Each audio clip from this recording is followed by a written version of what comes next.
The Battle of Zama was a decisive military engagement fought in 202 BC between the Roman Republic and the Carthaginian Empire. The battle took place near the city of Zama, in modern-day Tunisia, and it marked the end of the Second Punic War, one of the most significant conflicts in ancient history. The Carthaginians were at a disadvantage. Amongst other things, Hannibal had arrived too late to prevent Scipio from joining up with his Numidian ally, Massinissa, which allowed the Romans to choose the site of battle, and most of his troops were new recruits who lacked the experience of fighting the Romans. Prior to the battle, the two generals met each other in person. Both Polybius and Livy provide a vivid account of the meeting, with speeches placed in the mouths of both generals. It is likely that Hannibal, aware of the unfavorable conditions of the battle, tried to negotiate a treaty, so as to avoid the battle. But, Scipio refused the terms proposed by Hannibal, and the Battle of Zama took place the following day. The battle was intense, with both sides deploying large armies and a variety of tactics. Hannibal's forces included a contingent of war elephants, which were used to charge at the Roman lines and create chaos. However, Scipio had anticipated this tactic and had prepared his troops accordingly, using caltrops and other obstacles to stop the elephants in their tracks. The deployment of troops at the Battle of Zama can be found in both Polybius and Livy. For instance, Livy describes Scipio's deployment of his troops as follows. The Hastati in front, behind them the Principes, the Triarii closing the rear. He did not form the cohorts in line before their respective standards, but placed a considerable interval between the maniples in order that there might be space for the enemy elephants to be driven through without breaking the ranks. Italian cavalry on the left wing, Massinissa and his Numidians being posted on the right.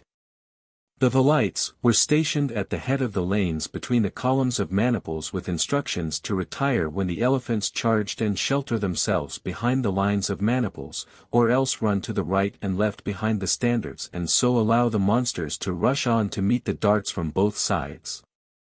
On the other hand, Livy describes Hannibal's deployment of his troops as follows. To make his line look more menacing, Hannibal posted his elephants in front.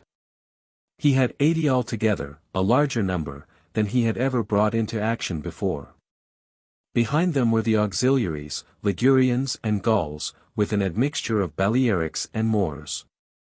The second line was made up of Carthaginians and Africans together with a legion of Macedonians. A short distance behind these were posted his Italian troops in reserve. These were mainly Bruttians who had followed him from Italy more from the compulsion of necessity than of their own free will.